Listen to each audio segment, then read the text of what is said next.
حضور قرآن کریم میں جہاں کہیں بھی حرمت خنزیر کے بارے میں ذکر آیا وہاں لحم الخنزیر کا ذکر خدا تعالیٰ نے لفظ استعمال کیا ہے، اور سورہ انعام میں ایک جگہ یہودیوں کے اوپر بعض چیزیں حرام کی گئی، اس میں خدا نے تخصیص کی ہے کہ چربیوں کی شحومہا.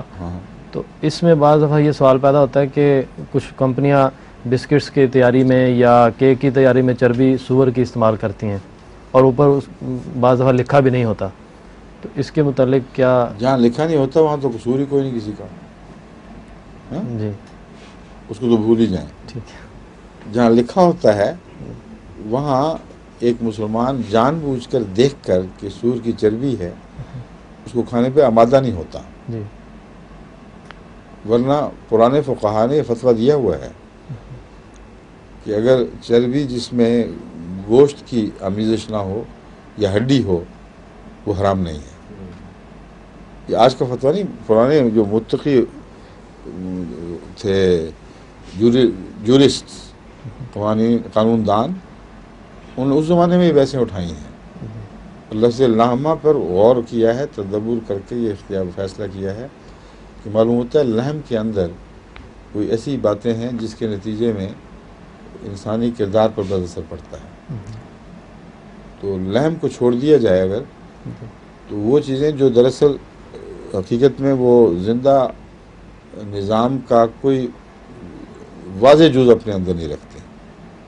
ہڈی ہے اس کے اندر خون کو بنانے کا کارخانہ تو موجود ہے، لیکن آخری شکل میں جو گوشت میں پائی جاتی چیز وہ ویسی نہیں پائی جا سکتی.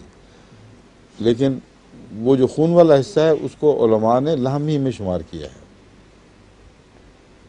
لحم کے اندر خون کو داخل کیا ہے. اس لیے وہ ہڈی جو ابھی تازہ ہو، جس کے اندر لحمیت موجود ہو، خون جو بن رہا ہے کچی حالت میں ہو یا پکی حالت میں، وہ بہرحال حرام رہے گی پرانے علماء کے نزدیک. خشک ہڈی جو صرف فاسفورس اور کیلشیم وغیرہ بن جاتی ہے اس کو انہوں نے حرام نہیں سمجھا، اور اسی طرح چربی کو بھی حرام نہیں سمجھا. لیکن اس کے باوجود ایک بھی واقعہ آپ کو نہیں ملے گا وہاں کہ علماء کے اس فتوے کی وجہ سے لوگوں نے سور کی چربی شروع کر دی ہو یا ہڈی کھانی شروع کر دی ہو. اس لیے کہ تبھی ایک کراہت موجود ہے. تو فتوے اگر ایسے پوچھے جائیں جن سے یہ کراہت اٹھے تو یہ ٹھیک نہیں ہے.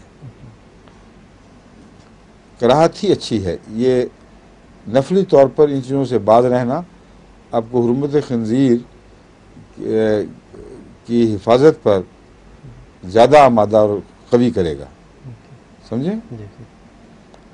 اس لیے یہ سوال ہی نہیں ہونا چاہیے کسی احمدی کے لیے کہ وہ دیکھے کہ اس پہ لکھا ہوا ہے چربی اور یہ کہے کہ امام ابو حنیفہ نے فتویٰ دیا تھا اس لیے میں کھا جاؤں.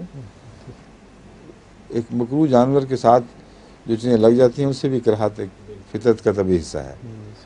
مگر اگر فتویٰ پوچھا جائے سخت فتویٰ بالکل واضح تو فتویٰ وہی دینا پڑے گا جو قرآن کہتا ہے. اس کے سوا تو نہیں آپ اپنے مزاج کی وجہ سے فتویٰ تو نہیں بدل سکتے.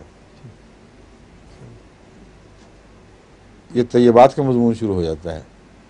فتویٰ حلال و حرام میں ہوتا ہے اور کھانا چاہیے کہ نہیں چاہیے یہ طیبات کا مضمون ہے. تو سور کی چربی کو اور سور کی ہڈی کو کوئی طیب نہیں کہہ سکتا. سمجھ گئے؟